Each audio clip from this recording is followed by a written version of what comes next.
초록우 산어린이재단에 매달 소정의 금액을 후원하게 되었습니다. 이 모든 게 구독자, 시청자님 덕분입니다. 구독과 좋아요 감사합니다.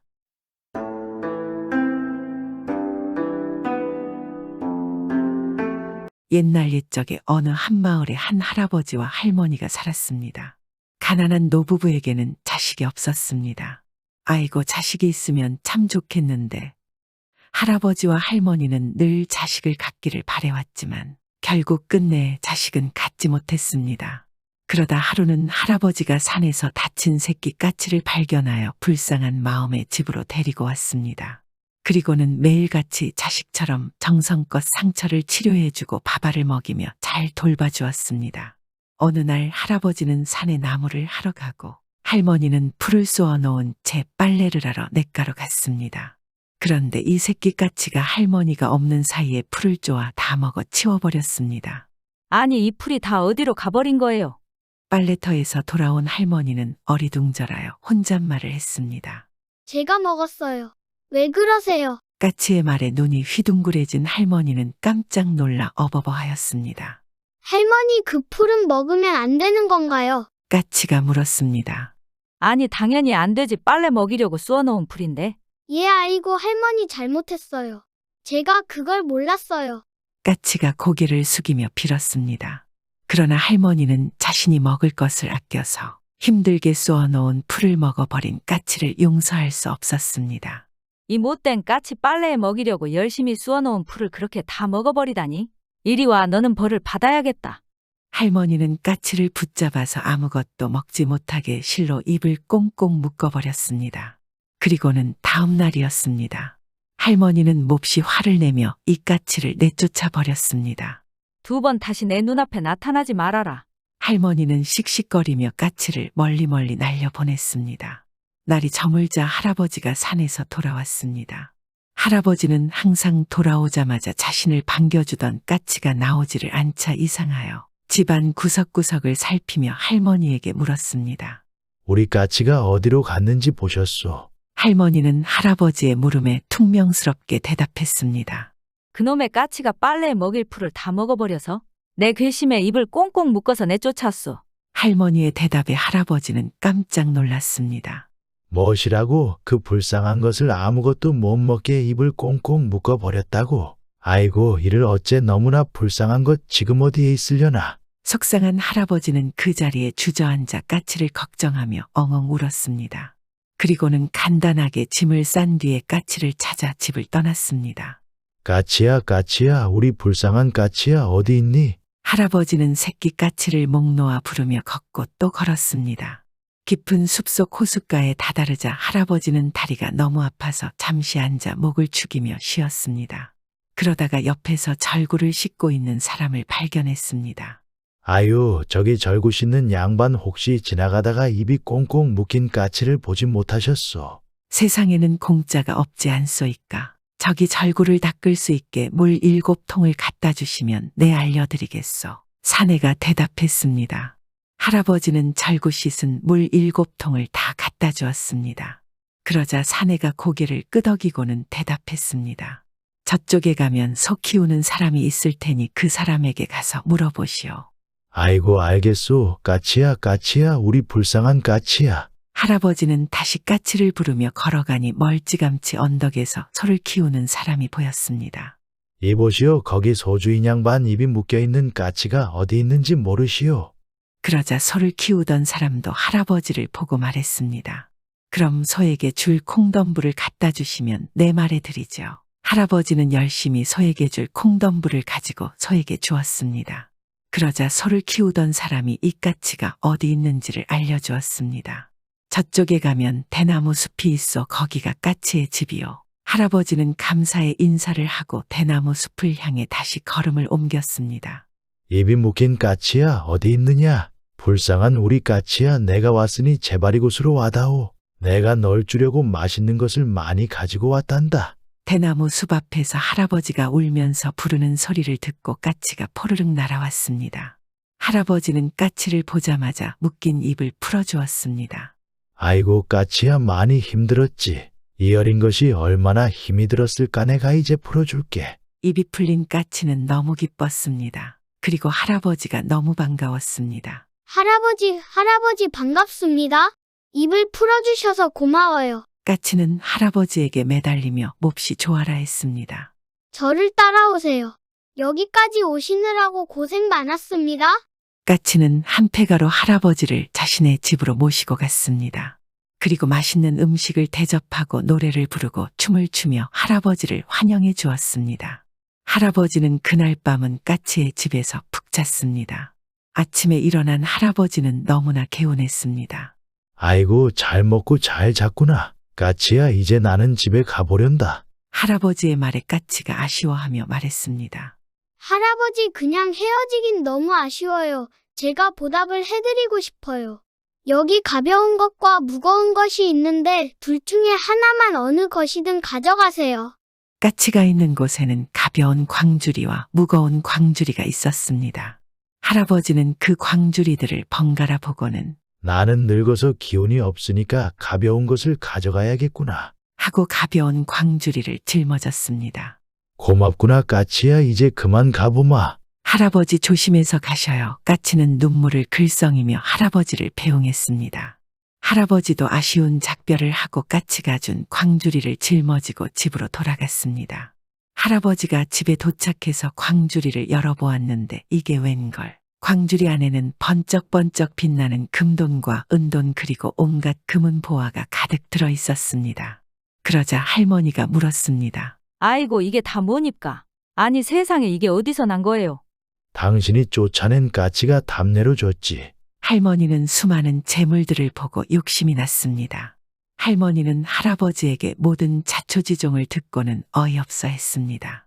아유 이 왼수 큰 광주리를 가져오지 않고 뭘 하는 거예요?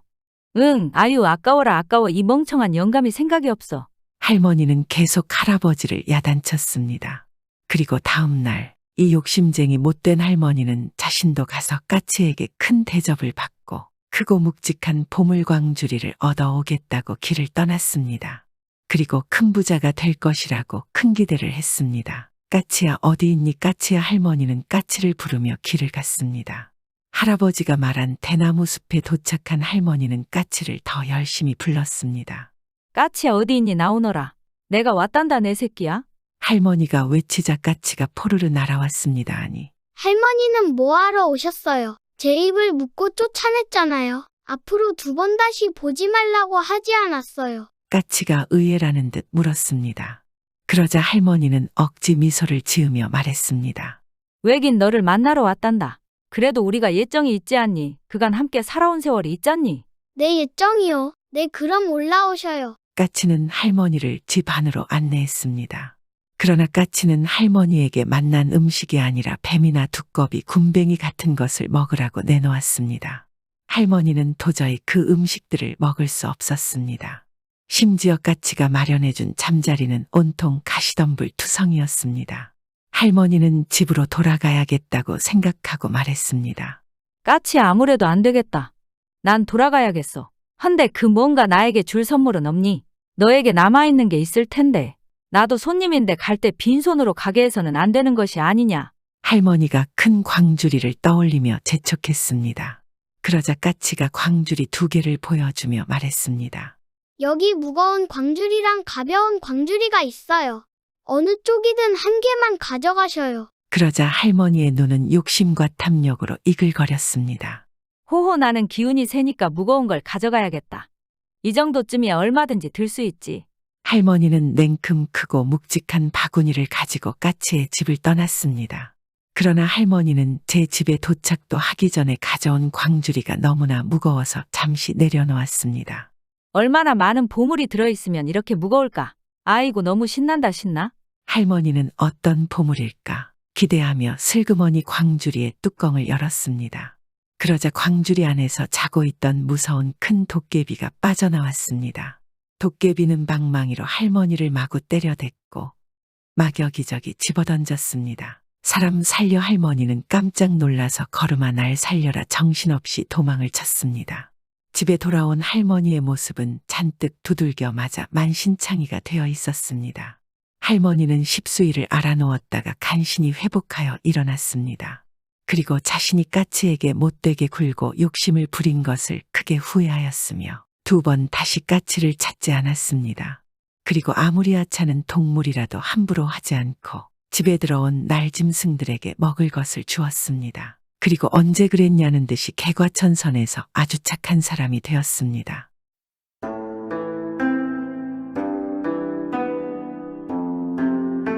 옛날에 대제학이라는 벼슬이 있었습니다. 지금의 국립인 서울대학교 총장격이어서 당시 모든 학문에 대한 권위가 매우 컸습니다. 그러니까 대제학하면 나라에서 으뜸가는 문장가이면서 학자이며 덕망도 높아야 했습니다. 이 대제학의 벼슬을 할아버지 때부터 태를 물려받다시피 하여 내려온 집안이 있었습니다. 바로 김대감이라는 사람의 집안입니다. 김대감에게는 2 아들이 있었습니다. 맏아들은 돌쇠라 하였고 둘째를 먹새라고 하였습니다. 돌쇠는 나아서부터 그야말로 귀한 집 옥동자답게 용모가 뛰어나고 행동이 영악스러웠습니다. 이만하면 글재주도 있어 보이니 김대감은 기대가 큰 만큼 사랑도 대단했습니다. 그러나 이 기대와 사랑은 몇 해를 가지 못했습니다. 돌쇠가 말을 하게 되자 그를 가르치기 시작하였는데 석 달이 지나도 한 글자조차 익히지 못했던 것입니다. 참으로 뜻밖의 일이었습니다. 이처럼 총명한 아이가 어째서 그럴까? 김대감은 매우 안타까웠습니다. 하지만 몇 해 기다렸다 다시 가르쳐 보기로 했습니다. 그런데 나이 7살이 된 돌쇠에게 다시 시작해 본 글 공부는 역시 처음과 마찬가지였습니다. 김대감은 기가 막혔습니다. 이럴 수가 있는가? 정말 그럴 수 없는 일이었습니다. 사내답게 잘생긴 얼굴과 몸집을 보면 슬기롭기 짝이 없을 것 같은데 일단 책을 펴면 꼭 바보천치가 되었습니다. 허참 변괴로구나. 김대감은 이렇게 의심이 근심으로 변하고 또 안타까움으로 변했습니다. 그래도 혹시나 하고 때를 기다리며 꾹 참았다가 꾸준히 가르쳐 보았습니다. 그래도 안 돼요. 별의별 방법을 다했습니다. 그러나 돌쇠는 도무지 단 하나도 익히지 못하는 것이었습니다. 1해, 2해 그리고 자그마치 나이 14살이 되었어도 마찬가지였습니다. 마침내 김대감은 모든 것을 단념했습니다. 동시에 참아오던 노여움이 한꺼번에 폭발했습니다. 그것은 마치 원수를 대하는 것 같은 미움이었습니다. 심지어 아들 돌쇠의 얼굴만 보아도 정신이 아찔해졌습니다. 차라리 없는 것만도 못하다 하며 참다 못한 김대감은 아들을 멀리 시골 구석에 쫓아 버릴 생각을 했습니다. 마침 경상도 안동 땅의 도백으로, 즉 도지사 격으로 가는 돌쇠의 당숙한테 떠맡겨 데리고 가게 하자는 것이었습니다. 말하자면 부자의 인연마저 끊고 귀양살이를 보내는 격이었습니다. 돌쇠야, 만약 내 허락 없이 서울에 오면 절대 용서하지 않을 것이다. 알아듣겠느냐? 김대감은 단단히 일렀습니다. 평소의 성격으로 보아 정말 돌쇠가 명을 어기면 무슨 벌을 내릴지 모르는 말이었습니다. 그리하여 당숙을 따라 안동으로 내려간 돌쇠에게 당숙은 다시 한번 글을 가르치기로 하였습니다. 돌쇠가 글을 못하여 쫓겨난 줄은 알았지만 그래도 한번 시험해 볼 생각에서였습니다. 그러나 돌쇠는 여전한 천치였습니다. 반년이 지났어도 역시 한 글자조차도 외우지 못했던 것이었습니다. 과연 그렇구나. 이러니 제 부친이 인연을 끊고 아우 먹새에게 훌륭한 가문을 잇게 할 수밖에 없지. 당숙은 긴 한숨을 내쉬었습니다. 다시는 그를 가르치지 않을 생각으로 그 후부터는 제멋대로 하게 놓아두었습니다. 그러니 돌쇠는 당숙의 집에서 마음 편히 놀고 먹고 하게 된 것이었습니다. 그 후 당숙은 신기한 일을 발견하였습니다. 돌쇠와 사귀게 된 수많은 고장 선비들이 한결같이 돌쇠를 위하고 기꺼이 대하는 일이었습니다. 돌쇠가 그 고을의 으뜸인 도백의 탕질인 까닭만은 아니었습니다. 또한 뛰어나게 잘생긴 용모와 풍채 때문도 아니었습니다. 당숙이 그 신통한 까닭을 알게 된 것은 얼마 후의 일이었습니다. 안동 땅에서 돌쇠가 그의 천치인 줄 아는 사람은 하나도 없었습니다. 물론 당숙이 그런 부끄러운 말을 절대 집 밖에 내보내지 않았기 때문입니다. 그런데 돌쇠에게는 하나 놀라운 재주가 있었습니다. 네 집이거나 사랑방에서 어울려 놀 때 그라는 선비들은 을의 학문에 관한 이야기로 꽃을 피우기 마련이었습니다. 이럴 경우 어떤 어려운 학문 내용이라도 그것을 구수한 이야기로 주고받게 되지 말입니다. 그러면 돌쇠는 그 숱한 말을 하나도 빼놓지 않고 기억하는 것이었습니다. 그뿐인가? 돌쇠는 여기에다 자기의 의견도 올바르게 표현하여 다른 선비들의 감탄을 받았습니다. 참으로 놀라운 기억력이며 색다른 재주였습니다. 그러나 처음에는 당숙도 돌쇠의 이런 점을 그저 놀기 좋아하는 젊은 애의 입버릇이지 하늘 천따지도 모르는 주제가 뭐 그리 대단하랴 하고 대수롭지 않게 여겼습니다. 물론 남들 조롱을 받는 것보다는 나으니 참 다행이다 하며 혼자 마음을 놓은 것이 사실이었습니다. 이리하여 돌쇠는 아무 탈 없이 지냈고 당숙도 별 생각 없이 다 큰 돌쇠에게 아내를 얻어 주었습니다. 아내는 서방님을 일찍 여의고 홀로 사는 과부였지만 안동 땅에서도 문벌 좋고 부유하기로 이름난 이씨 집안이었습니다. 아내를 얻은 돌쇠는 얼마 후 당숙 집에서 나와 살림을 따로 꾸미게 되었습니다. 새 살림을 차린 후 돌쇠는 석 달 동안 방 안에 처박혀 있었습니다. 아무데도 가지 않고 그저 멍하니 천장만 바라보며 지냈습니다. 이렇게 되자 아내 꽃분이도 차츰 수상한 생각이 들 수밖에 없었습니다. 어찌하여 장례공을 세워 이름을 떨치실 생각을 안 하십니까? 지금부터라도 늦지 않았습니다. 글 공부를 하세요, 서방님. 제 부탁입니다. 어느 날 꽃분이는 이렇게 말했습니다. 그러나 돌쇠는 눈살을 찌푸리며 바로 말하지만 나는 책만 펴면 머리가 쑤시고 정신이 멍해진다오. 난 도저히 책을 볼 수가 없소. 미안하오. 라고 말문을 열어 지금까지의 일을 솔직하게 다 말했습니다. 꽃분이는 속으로 깜짝 놀랐습니다. 그러나 겉으로는 조금도 그런 기색을 보이지 않았습니다. 그리고 태연하게 그런 줄 몰랐는데 이제 알았어요 하고 싹싹하게 물러갔습니다. 앞으로 어떻게 하자는 것인지 알 수 없지만 돌쇠에게는 다시는 그를 권하지 않겠노라라는 뜻으로 들렸을 것입니다. 그런데 알고 보면 꽃분이는 보통 여인이 아니었습니다. 과부가 된 후 혼자 힘으로 글 공부를 남자 못지않게 했습니다.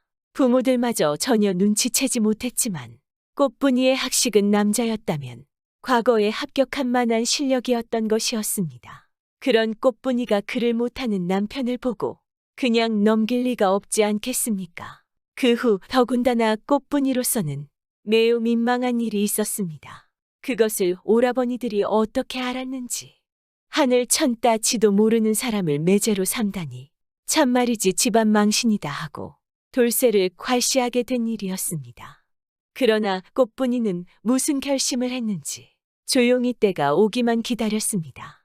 원래 못할 따름이지. 말이나 태도는 다른 누구보다 훌륭하다. 더구나 한번 듣고 본 일은 절대로 잊지 않는다? 그러니 재주는 비상한데 다만 글을 가르치거나 배우는 방법이 나빴을지도 모른다. 무슨 도리가 없을까? 이렇게 꽃분이는 고민을 하고 있었습니다.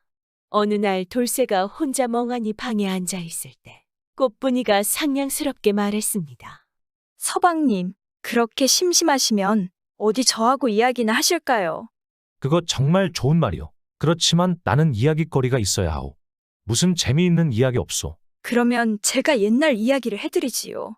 서방님 잘 들어보세요. 돌쇠는 껄껄 웃으며 바로 앉았습니다. 처음 있는 일이기에 호기심도 어지간히 일어났습니다. 꽃분이는 돌쇠에게 역사 이야기를 들려주었습니다. 꽃분이의 이야기는 정말로 재미가 있었습니다. 돌쇠는 마치 사랑방에서 듣던 옛날 이야기처럼 정신을 놓고 귀를 기울였습니다. 신나는 대목이 나오면 저도 모르게 연신 속벽을 치고 흥분하여 탄식도 하였습니다. 언제나 한 줄거리 이야기를 끝내면 꽃분이는 그때마다 이렇게 물었습니다. 서방님 재미있게 들으셨어요? 설마 벌써 다 잊으신 게 아니시죠? 그 말을 들은 돌쇠는 펄쩍 뛰며 말하는 것이었습니다. 있다니, 내 비록 글은 못하지만 한번 들은 것을 잊는 일은 없다오. 그렇다면 내가 지금 당신이 말한 이야기를 한번 해보겠소. 돌쇠는 꽃분이에게 들은 이야기를 그대로 말하기 시작하였습니다. 정말이지 놀라운 기억력이었습니다. 그토록 긴 이야기 줄거리를 처음부터 끝까지 한 구절도 빼놓지 않고 술술 외우는 것이었습니다. 게다가 감동할 만한 대목에서는 자기 의견을 섞어 힘주어 말하는 것이었습니다. 내 생각이 옳았구나. 꽃분이는 가슴이 벅차올랐습니다. 이보다 더한 반가움이 또 어디 있겠습니까? 하지만 꽃분이는 남자 못지않게 꿋꿋했습니다. 돌쇠의 이야기를 들으며 절로 흘러나오는 눈물을 참느라고 애를 썼습니다. 그리고는 활짝 웃어 보이면서 참 용하십니다 하고 칭찬을 해주었습니다. 이런 날이 매일처럼 계속되었습니다. 그러나 꽃분이는 무턱대고 이야기만 한 것이 아니었습니다. 속마음에 꾀하는 바가 있었던 까닭인지 하루에 한 줄거리 이야기를 들려주고는 그때마다 반드시 오늘도 전처럼 외워보셔요 하고 남편의 말에 귀를 기울였습니다. 돌쇠의 기억력은 여전했습니다. 다만 다른 것이 있다면 이야기에 대한 생각과 의견이었습니다. 다시 말하면 돌쇠는 이와 같은 이야기 하나만으로 옛날 역사에 관한 지식이 차츰 더해 갔던 것이었습니다. 이렇게 한 지 10여일이 지난 후 꽃분이는 문득 생각난 듯이 이제 옛날 이야기는 그만하겠어요 하고 말했습니다. 돌쇠는 마치 맛있게 먹던 음식을 빼앗긴 아이처럼 되었지 말입니다. 뭐라고 하면서도 내심으로는 민망했는지 이야기가 끝났으면 할 수 없지. 그런데 대체 어디서 그런 이야기거리를 배웠어? 하고 매우 신기한 눈치였습니다. 사실은 이것들은 모두 역사책에 있는 일이에요. 그러니까 그래서 얻은 것이지 결코 함부로 제가 꾸며낸 일은 아니랍니다. 누구나 글을 배우게 되면 자연히 알게 되니까요. 꽃분이의 말을 들은 돌쇠는 눈이 휘둥그레졌습니다. 그렇게 재미있는 이야기가 알고 보니 그래서 생긴 것이라니. 생각하면 생각할수록 정말 신기하구나. 고맙소. 이젠 알았소. 말은 간단했지만 그 속에는 천만 가지 생각이 담겨 있었습니다. 그 중에서도 여보 나는 이제부터 글을 열심히 배우겠소 하는 말은 돌쇠의 결심을 그대로 들려주고 있었습니다. 이날부터 돌쇠는 큰 뜻을 앞에 두고 글 공부에 열중했습니다. 우선 꽃분이를 스승으로 삼고 그 학식을 차례로 옮겨 받듯이 공부했습니다. 바보 천치는커녕 원래부터 타고난 재주가 비상한 돌쇠였습니다. 더구나 어질고 유식한 꽃분이의 정성이 여기에 곁들였으니 얼마 안 가서 돌쇠는 집에 쌓인 책을 모조리 읽어버리고 또 훤히 외운 것은 당연한 일이었습니다. 그뿐만 아니었습니다. 돌쇠는 글 짓는 재주도 대단히 훌륭했습니다. 어느덧 10년의 세월이 물처럼 흘러갔습니다. 마침내 돌쇠는 꽃분이의 지식이나 집에 있는 책으로는 더 배울 것이 없을 만큼 학문이 깊은 경지에 이르게 되었습니다. 그런데 그동안 돌쇠의 이런 일을 아는 사람은 하나도 없었습니다. 본인은 물론이거니와 꽃분이도 절대로 입 밖에 내지 않았기 때문이었습니다. 따라서 10여 년 동안 세상 사람들은 돌쇠가 그저 집에 처박혀 지냈으려니 생각하고 누구나 관심을 가지지 않았던 것이었습니다. 그런 어느 날 돌쇠는 우연히 처갓집에 찾아갔습니다. 오래간만인 까닭에 먼저 장인이 반가워해 주었고 형님들 역시 다정히 맞아 주었습니다. 아무리 글천치라 괄시했어도 10년이나 만나지 않았으니 그럴 수밖에 없었습니다. 한동안 이런저런 이야기를 하다가 형님들은 갑자기 돌쇠를 한번 글로 놀려줄 생각을 했습니다. 매제 안방 생활 10년에 무슨 공부를 하셨소? 아니 그것보다 오늘은 무슨 바람에 이렇게 실려왔나 하며 형님들은 한바탕 껄껄대며 돌쇠를 슬슬 놀리기 시작했습니다. 그런데 돌쇠는 뜻밖의 말을 하는 것이었습니다. 형님들이 글짓기를 한다기에 나도 한몫 들을까 하고 왔습니다. 말이 끝나자 모두 입을 딱 벌렸습니다. 돌쇠의 그동안 일을 그들이 알 리가 없었습니다. 그뿐이겠습니까? 누이 동생인 꽃분이의 글 실력도 까맣게 모르는 터였습니다. 그 때문에 돌쇠가 오랜만에 와서 농담을 짓거린다고 생각했습니다. 그러나 차마 놀리지는 못하고 그건 마침 잘 되었소. 자 매제부터 어디 한 수 지어보시오. 하면서 아무렇게나 글 제목을 내주었습니다. 돌쇠는 서슴치 않고 붓을 들었습니다. 그리고는 별로 생각도 않고 펼친 종이에 글귀를 지어 내려갔습니다. 한 줄 두 줄에서 16줄짜리 긴 시가 종이를 메웠습니다. 아, 얼마나 아름답고 씩씩한 글씨인가. 아니, 그것보다도 얼마나 기이하고 훌륭한 시문인가. 모두들 눈이 종지만해졌습니다. 이 일이 있은 후 또 몇 해가 지났습니다. 돌쇠는 더욱 학문을 닦아 이제는 경상도 일대에서 당할 사람이 없게 되었습니다. 꽃분이는 돌쇠에게 이만하면 서울에 가셔서 과거를 보도록 하십시오 하고 권했습니다. 그러나 돌쇠는 서울이라면 기겁을 할 만큼 무서웠습니다. 그 엄한 아버지가 일평생 내 앞에 나타나지 말아라. 만약 허락 없이 서울에 올라오면 너는 큰 벌을 받을 것이다. 라고 한 말은 결코 한때 홧김에 한 것이 아니었기 때문입니다. 돌쇠는 꽃분이에게 말했습니다. 마침 서울에 큰 과거가 있어서 나도 한번 치러볼 생각은 간절하오. 그러나 만약에 아버지께서 정말로 노여움을 풀지 않으셔서 나를 매질해 죽이면 큰일이오. 나는 관계치 않지만 아버지가 아들을 매로 죽였다는 소문이 나게 할 수는 없는 일이오. 용서를 받을 때까지 여기서 얌전히 기다릴 수밖에 없소이다. 그러나 꽃분이의 생각은 달랐습니다. 그렇더라도 원래 그를 못하여 생긴 일이오니 당신께서 장원으로 급제하시면 자연히 용서를 받게 될 것입니다. 하물며 장차 나라에 큰 공을 쌓으시면 사소한 부자지간의 죄가 문제되겠습니까? 부모님께 알리지 말고 과거를 보셨다가 결과에 따라 일을 정하세요. 도리에는 좀 어긋나지만 이 길밖에 없습니다. 돌쇠는 꽃분이의 의견을 옳다 생각하고 마침내 아버지 몰래 과거를 보기로 결심했습니다. 합격을 하면 용서를 빌겠고 서로 떨어지더라도 한번 떳떳하게 사죄하자는 생각이었습니다. 일부러 초라한 차림으로 돌쇠는 서울로 올라갔습니다. 그리고는 아버지께 들키지 않기 위해 지인 집에 남몰래 숨어 있었습니다. 이튿날 돌쇠는 해 뜨기를 기다렸다가 과거장으로 떠났습니다. 마치 어설픈 시골 선비 같은 옷차림이었습니다. 물론 아무도 돌쇠의 정체를 아는 이가 없었습니다. 심지어 저만큼 앞서가는 아우 억새조차 눈치채지 못했습니다. 과거장 넓은 뜰에는 선비들이 구름처럼 많이 모여 있었습니다. 이윽고 글 제목이 붙었습니다. 그 많은 사람들은 일제히 고개를 숙이고 글 구절을 다듬어 갔습니다. 평생의 힘을 다하자는 모습은 보기에도 안타까울 만큼 진실했습니다. 그런 중에 글을 벌써 다 써서 바치는 사람이 있었습니다. 먹새가 무심코 보니까 바로 형 돌쇠가 아닌가. 먹새는 깜짝 놀라며 고개를 갸웃거렸습니다. 이제 보니 형은 몰래 과거를 보러 올라왔었구나. 그렇더라도 글천치였던 형이 어떻게 공부를 했을까. 먹새는 글을 지으면서도 줄곧 이런 의심에 사로잡혔습니다. 하지만 먹새가 정작 놀라야 할 일은 얼마 후에 일어났습니다. 그날 아침 일찍 과거에 급제한 사람이 발표되는 순간 장원 급제한 사람의 이름이 바로 돌쇠였던 것이었습니다. 아, 형이다. 장원 급제한 사람은 우리 형이다. 먹새는 펄쩍 뛰며 집으로 돌아왔습니다.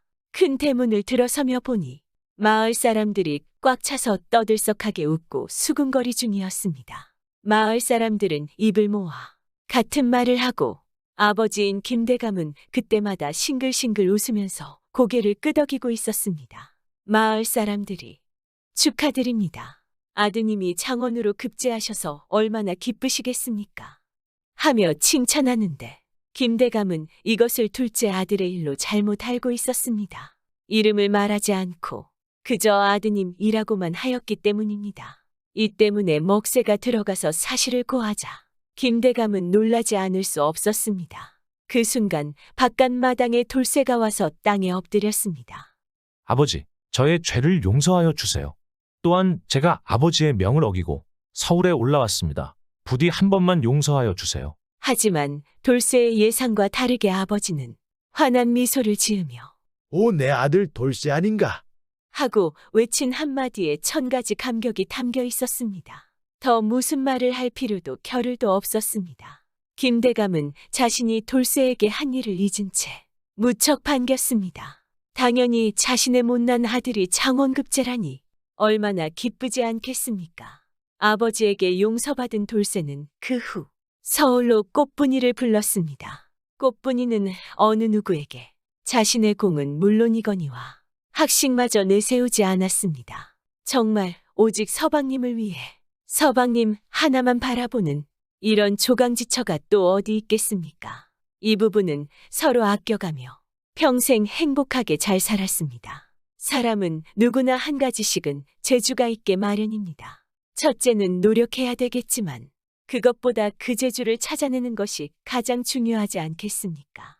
돌쇠가 처음에 고생한 것은 숨은 재주를 얼른 찾지 못한 때문일 것입니다. 또한 결국 혼자였으면 찾지 못하지 않았을까요? 오늘 하루는 자신뿐만 아니라 주변 사람들의 숨은 재주도 찾아보며 서로 성장하는 계기가 되는 하루가 되길 바라봅니다.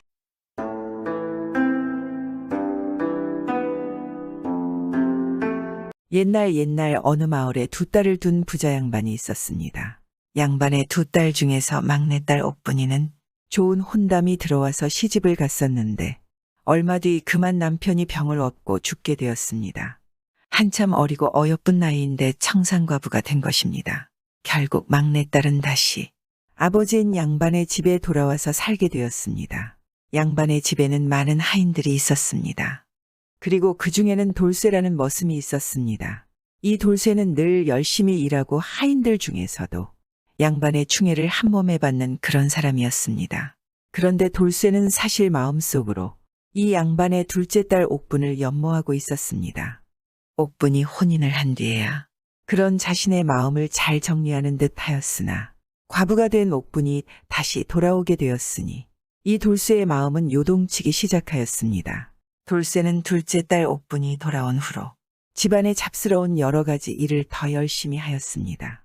그리고 일을 하다가 옥분과 마주치기라도 하면 얼굴이 붉어지고 어색한 태도를 보이기도 하였습니다. 돌쇠는 마음으로는 옥분을 계속 연모하고 있었지만 늘 생각했습니다. 에이, 어림도 없지. 내가 어찌 감히 영감님의 따님과 이어질 수 있겠는가. 괜한 생각하지 말고 일이나 열심히 해서 머슴 신세나 벗어나자. 돌쇠는 늘 그렇게 생각하며 먼 하늘을 바라보고 한숨을 쉬기 일쑤였습니다. 그런데 어느 날 옥분이 사라진 것입니다. 귀한 양반집 규수가 사라지니 집안이 난리가 나지 않았겠습니까? 영감마님은 머슴들을 다 불러서 말하는 것입니다. 모두들 옥분이를 찾아라. 마을 한 집 한 집 돌아다니며 본 사람이 있는지 알아보거라. 벌써 하루가 지났는데 아무 기별이 없다. 당장 나가서 찾아보아라. 옥분이를 연모하던 돌쇠의 마음이 얼마나 심란하겠습니까? 다른 머슴들은 주인 영감의 말대로 이 집 저 집 돌아다녔습니다. 그러나 돌쇠는 생각했습니다. 옥분이가 집을 나설 때 산 쪽으로 간 것을 본 것입니다. 아가씨는 산에 가서 길을 잃은 게 확실하다. 마을을 뒤집어 봐도 아가씨는 없을 게야. 난 산으로 가야겠다. 돌쇠는 산에 가서 얼마 전 장마에 구덩이가 많이 생긴 것을 알고 있었습니다. 그래 구덩이를 하나하나 보기 시작했습니다. 아니나 다를까 세 번째로 간 조그만 구덩이에서 옥분이가 울고 있는 게 보였습니다. 그렇게 해서 돌쇠는 옥분이를 구덩이에서 꺼내어서 집으로 갔습니다. 한참을 찾아도 안 보이던 옥분이가 무사히 돌아오자 집안이 난리가 나지 않았겠습니까? 옥분이를 찾아온 돌쇠에게 양반 영감이 말하는 것입니다. 돌쇠야 고생했다. 정말 잘했어. 올해 세경을 2배로 쳐줄 터이니 그리 알아라. 그 이후 옥분이는 그동안 신경 쓰지 않았던 돌쇠에게 점점 눈이 가는 것입니다. 순박한 사람이네. 성실하기도 해라. 어찌 쉬지도 않고 매일 저렇게 열심히 일을 할까. 처음에는 그런 돌쇠를 좋은 사람 정도로 생각을 하였으나 자꾸만 눈에 밟히니 날이 갈수록 정도 가고 마음도 가기 시작했습니다. 이렇게 시간이 흐를수록 옥분이도 돌쇠를 마음에 두게 되었습니다. 그 이후 옥분이는 돌쇠를 잘 챙겨주기 시작했습니다. 괜히 밥도 더 가져다주고 일이 힘들어 땀을 흘리면 물도 가져다주고 하였습니다. 옥분 아가씨가 나한테 왜 잘해주시는 걸까? 내가 구덩이에서 구해주어서 그런 거겠지. 돌쇠는 처음에는 자신에게 잘 대해주는 옥분 때문에 혼란스러워하였지만 이내 옥분도 자신에게 마음이 생겼다는 것을 눈치챘습니다. 어느 날 장작을 열심히 패고 있는 돌쇠는 그만 실수로 도끼를 놓쳐서 손이 심하게 다쳐서 피가 나는 것입니다. 이걸 본 옥분은 서둘러 돌쇠에게 다가갔습니다. 도끼질을 많이 하였더니 손이 좀 까진 것 같습니다. 괜찮습니다. 아니, 그래도 가만히 있어 보세요. 지금 피가 나잖아요. 옥분은 작은 천을 하나 가져와서 돌쇠 손을 감아주었습니다. 돌쇠는 얼굴이 벌개져서는 말했습니다. 아이고, 아가씨 고맙습니다. 미천한 상놈한테 이렇게까지 해주시다니. 우리 집 일하다가 그런 건데요. 그리고 예전에 절구해 준 것도 있고요. 그때 제대로 인사도 못 드린 것도 있고요. 돌쇠 어렴풋이는 생각했습니다. 아무래도 역시 아가씨도 나에게 마음이 있나 보구나. 돌쇠는 옥분에게 받은 천을 깨끗하게 빨아서 말리고 작은 종이에 자신의 연모의 마음을 적었습니다. 당신을 맘속 깊이 연모하고 있습니다. 그 종이를 잘 마른 천 안에 접어서 아무도 보지 않을 때 다시 옥분에게 전해주었습니다. 그 쪽지를 본 옥분은 돌쇠에게 똑같이 쪽지에 자신의 마음을 적어서 전달하였습니다. 그렇게 마침내 두 사람은 서로의 감정을 확인하고 서로 흠모하는 관계가 되었습니다. 하지만 둘이서 아무리 흠모하는 사이라 하더라도 부자 양반의 딸과 머슴이라는 반상이구별이 이들의 발목을 잡지 않았겠습니까? 비록 옥분이는 남편이 없고 자식도 없는 과부의 몸이었지만 그런 신분의 차이는 어찌 할 수 없었습니다. 이루어질 수 없는 사랑이었기에 차마 다른 사람들의 눈에 띌까 두려워하며 몰래 만날 수도 없었습니다. 그렇게 손 한 번 잡아보지 못하고 하루하루를 애태우며 서로를 바라보며 보냈습니다. 마음은 쌓아두면 병이 된다더니 결국에는 그것이 상사병이 되지 않겠습니까? 옥분이는 자리에 눕게 되었습니다. 딸을 걱정한 양반 영감은 여기저기서 약을 구해다 먹였지만 아무런 소용이 없었습니다. 결국 날이 갈수록 병세가 깊어진 옥분은 연모하는 돌쇠와 제대로 만남도 해보지 못하고 그만 세상을 떠나게 되었습니다. 옥분의 죽음에 돌쇠는 가슴이 메어지고 터질 것만 같았습니다. 돌쇠는 그런 슬픈 마음을 내비칠 수조차 없었기에 집을 나와서 엉엉 울며 달리고 또 달렸습니다. 그리고 마을의 고개를 넘고 넘어 강을 가로지르는 다리를 건너게 되었습니다. 그런데 다리 위에서 멈춰선 돌쇠는 문득 물속에 비친 자기의 얼굴을 보았습니다. 그런데 놀랍게도 물속에 비친 자신의 얼굴이 옥분이로 변하는 것입니다. 돌쇠는 너무 반가웠습니다. 아가씨가 날 보러 여기에서 기다리고 있었네요. 돌쇠는 물에 비친 옥분이의 얼굴을 만지려다 그만 물에 빠졌습니다. 그래서 옥분이를 만나러 저 세상으로 갔습니다. 딸을 잃은 부자 양반 또한 더 이상 슬픔을 간직한 집에 살 수 없다고 생각을 하고 마을을 떠나 다른 지역으로 가기로 결심하였습니다. 그런데 양반 영감이 이사를 가는 길에 가족들과 하인을 데리고 돌쇠가 물에 빠진 다리를 건너게 되었습니다. 그리고 그제서야 돌쇠가 없다는 것을 알게 되었습니다. 아니 그러고 보니 돌쇠는 어디에 있느냐? 돌쇠가 언제부터 없었던 거지? 내 정신이 없어서 돌쇠를 챙기지 못했구나. 돌쇠가 이럴 녀석이 아닌데 곧 따라오겠지. 양반 영감은 늘 성실하고 착한 돌쇠가 곧 자신을 따라올 것이라 믿고 다리를 계속 건넜습니다. 그날 이후로 조용하던 다리 아래에서 개구리떼가 시끄럽게 울기 시작했습니다. 그것은 마치 돌쇠의 울부짖음인 듯 하였습니다. 그렇게 다리 아래서는 하루도 빠짐없이 개구리떼가 시끄럽게 울어댔는데 이상하게도 그러다가도 부부의 연을 맺은 남녀가 다리를 건너면 조용해졌으며 상사병에 걸린 사람은 다리를 2번 왕복하면 병이 나았습니다. 그 다리는 지금 강원도 영월 어딘가에 있다고 합니다. 사랑하지만 말도 안 되는 신분이벽 때문에 이루어질 수 없는 이야기지 않겠습니까? 요즘도 가끔 이런 일들이 종종 있지 않을까요? 서로 사랑하지만 다른 이유 때문에 헤어져야만 안타까운 일 말입니다. 이런 이야기는 정말 옛날 이야기에만 나오면 좋겠습니다.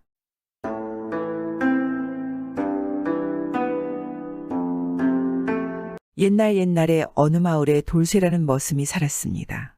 돌쇠는 가족을 먹여 살리기 위해 어릴 때 머슴으로 들어가 이제는 30살이 되었습니다. 돌쇠는 비록 머슴이지만 생명을 중시하는 착한 머슴으로 아주 작은 동물들까지 매우 아끼고 사랑하였습니다.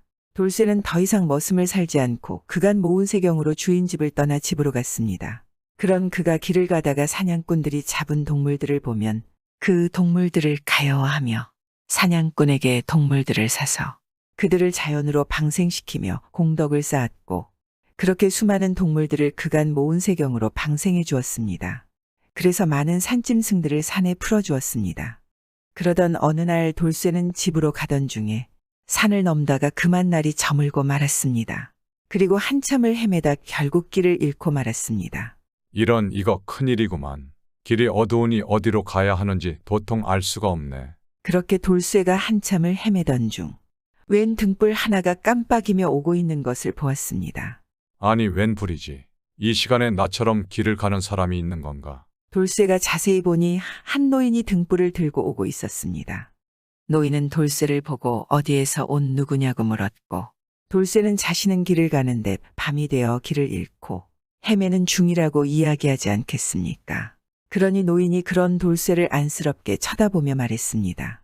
이복에 지금 길을 찾는 것은 너무 위험하네. 날이 너무 어둡고 오늘은 달빛도 별로 없으니깐 오늘은 그만 헤매고 내 집에 하룻밤 동안만 있다 가게나. 그렇게 노인이 말하니 돌쇠는 고마워하며 노인을 따라 노인의 집으로 갔습니다.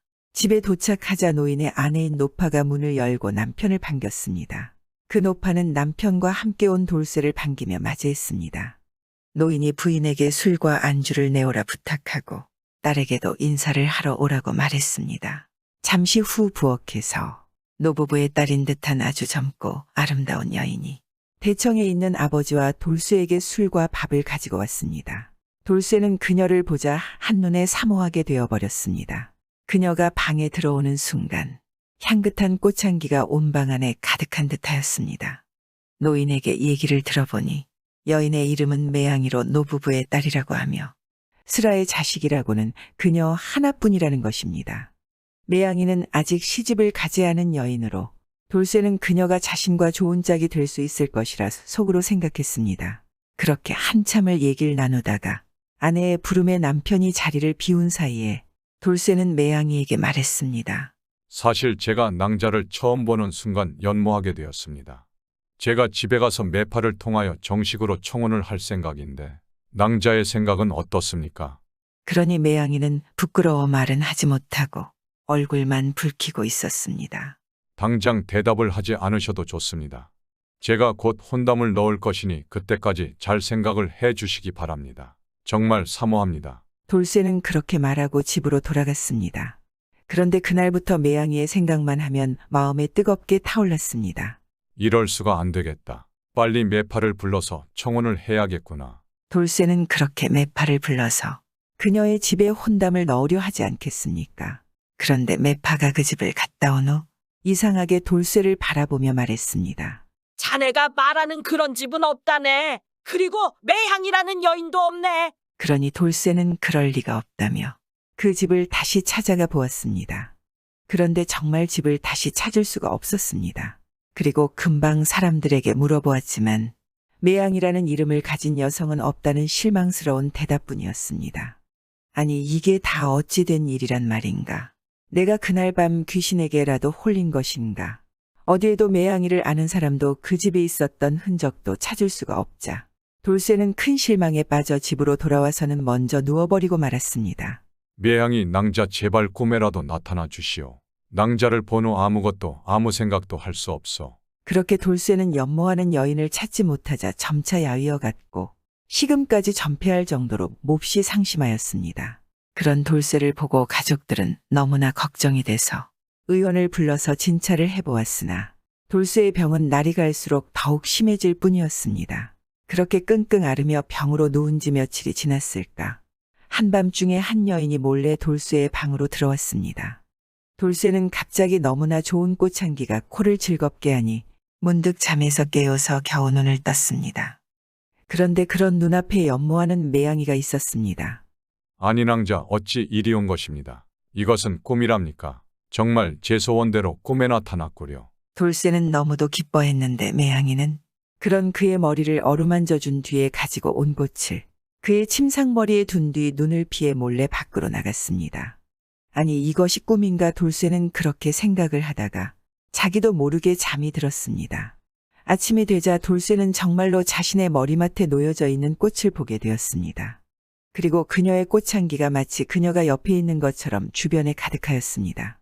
이럴 수가. 참으로 매향 낭자가 다녀간 것인가? 돌쇠는 무척 기뻐하며 꽃향기를 맡으니 기운이 나서 그렇게 몸이 완쾌되었습니다. 돌쇠는 그녀의 꽃향기가 몸에서 없어질까. 옷도 갈아입지 않고 씻지도 않고 그렇게 며칠을 보냈습니다. 그리고 며칠이 지나 또다시 밤중에 꽃향기를 뿌리며 매양이가 찾아왔습니다. 매향 낭자, 도대체 어디에 간 겁니까? 내가 그대를 어찌나 찾아 헤맸는지 아시오. 그러자 매양이가 말했습니다. 선비님의 연모하는 마음에 저 또한 마음이 움직여 여기에 온 것이나 저와 도련님은 사는 곳 자체가 달라 부부가 될 수 없는 운명입니다. 저도 어쩔 수 없답니다. 그렇게 매양이는 몹시 슬퍼하였습니다. 돌쇠는 마음속으로 아주 상심했으나 내색하지 않고 무슨 방법이 없냐고 물었고 매양이는 아버지만이 방법을 아신다고 하였습니다.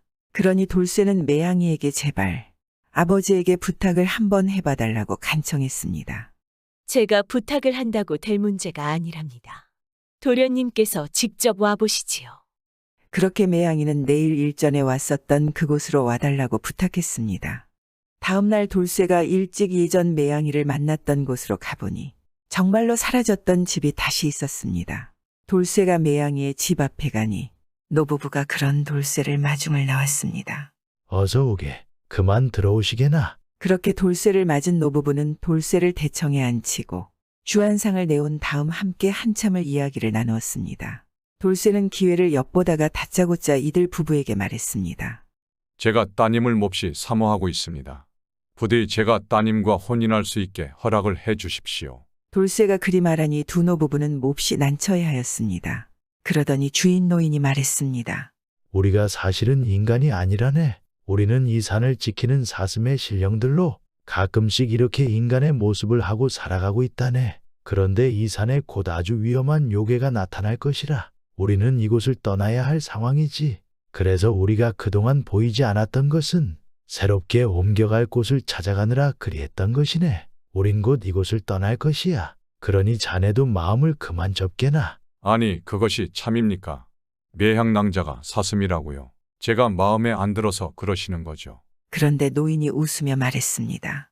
자네는 우리를 기억하지 못할 테지만 우리는 자네를 아주 잘 알고 있었다네. 일전에 사냥꾼들에게 잡힌 꽃사슴 한 마리를 구해준 기억이 없는가? 그러자 돌쇠는 자신이 이 산에서 오래전 구해주었던 사슴 한 마리를 기억해냈습니다.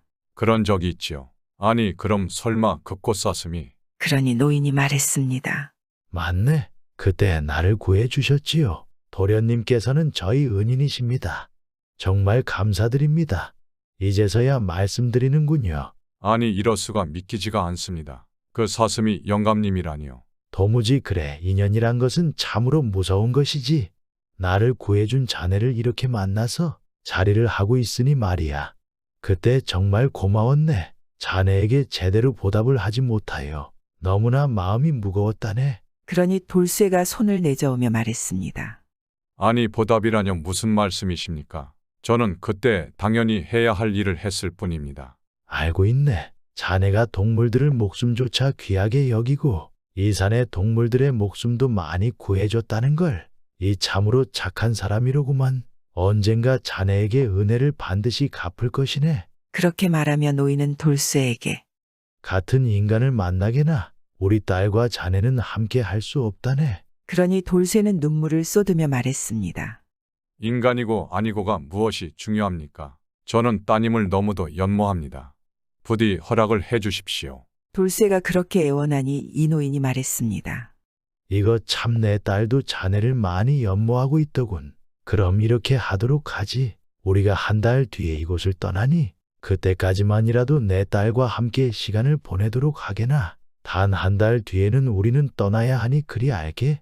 이게 내가 허락해 줄 수 있는 최선이네. 그러니 돌쇠는 그것만으로도 몹시 감사해하며 몇 번이고 노인에게 절을 하였습니다. 매양이도 방 밖에서 이야기를 듣고는 몹시 기뻐하였습니다. 그렇게 돌쇠는 그날부터 집에 있으면서 매양이와 함께 시간을 보냈습니다. 둘은 혼인은 하지 않았지만 마치 금슬 좋은 부부처럼 너무도 행복한 시간을 보냈습니다. 그렇게 약 한 달여의 시간이 흐르고 하루는 노인이 돌쇠를 불러 말했습니다. 이보게나. 이제 우리가 떠나야 할 때가 되었네. 곧 이 산에 아주 나쁜 요괴가 나타날 것이라네. 그 요괴는 100년마다 한 번씩 자신의 터를 옮겨 다니는데 이제 이곳에 올 차례가 되었네. 자네도 이제 그만 떠나도록 하게나. 그렇게 말하고는 사슴가족들은 사라져버린 것입니다. 돌쇠는 약속대로 아쉬움을 뒤로하고 집으로 갔습니다. 그런데 얼마 후 돌쇠는 매양이가 더욱 보고 싶어 노인의 당부를 잊은 채 다시 매양이의 집을 찾아갔습니다. 그런데 놀랍게도 매양이가 기다리고 있는 것입니다. 돌쇠는 너무 기뻐서 매양이에게 달려가지 않겠습니까? 그런데 매양이에게 나는 향긋한 향기가 아니라 썩은 냄새가 나는 것입니다. 돌쇠는 직감적으로 매양이 모습을 한 이놈은 노인이 말한 요괴라는 것을 알았습니다. 매양이의 모습을 하고 있던 요괴는 100년 된 뱀으로 바뀌어서 돌쇠에게 달려드는 겁니다. 순간 돌쇠가 몸을 피했지만 돌쇠의 다리를 물었습니다. 돌쇠는 온몸이 움직이지 못하고 의식이 잃어가는 찰나에 꽃향기가 나는 사슴이 돌쇠를 등에 태우고 달리는 것입니다. 그 후 돌쇠는 생명은 구했지만 의식을 차리지 못했습니다. 이 모습을 본 매양이는 정한수를 떠다가 매일 산신령에게 빌고 또 빌었습니다. 그렇게 한 달이 지나자 빌고 있는 매양이 앞에 산신령이 나타나는 것입니다. 내 정성이 갸륵해서 내 청을 들어주려고 한다. 또한 저 산에 또한 이 산에 사는 많은 날짐승들의 생명을 구해 공덕이 크구나. 하면서 100년 된 죽은 뱀을 매양이 앞에 놓는 것입니다. 이것은 100년 된 뱀요괴가 아닌지요. 내 100년 된 요괴가 이 산 속에서 많은 살생을 해서 이놈을 잡아 죽였다. 넌 이 뱀의 몸에서 피를 뽑아 사내에게 한 사발 먹이고 너 또한 한 사발을 먹어라. 그러면 사내는 깨어날 것이고 너 또한 사람이 되어서 이 사내와 혼인할 수 있을 것이다. 그렇게 말하고 산신령은 호련히 사라졌습니다. 매양이는 산신령 말대로 돌쇠에게 뱀이 피를 먹이고 자신도 먹었습니다. 그러자 놀랍게도 돌쇠는 금방 깨어나고 매양이도 사람이 되었습니다. 그 뒤로 둘은 혼인하여 아이들도 많이 낳고 행복하게 살았습니다. 하찮은 미물의 생명을 귀하게 여긴 돌쇠가 하늘이 감동하여 목숨도 구해주고 어여쁜 색시를 얻었다는 이야기이지 않겠습니까? 요즘 우리들도 반려동물을 많이 키우고 있습니다. 아주 일부이지만 학대하는 사람들이 있습니다. 이런 사람들은 언제든지 하늘이 벌하지 않을까요? 구독은 공짜입니다.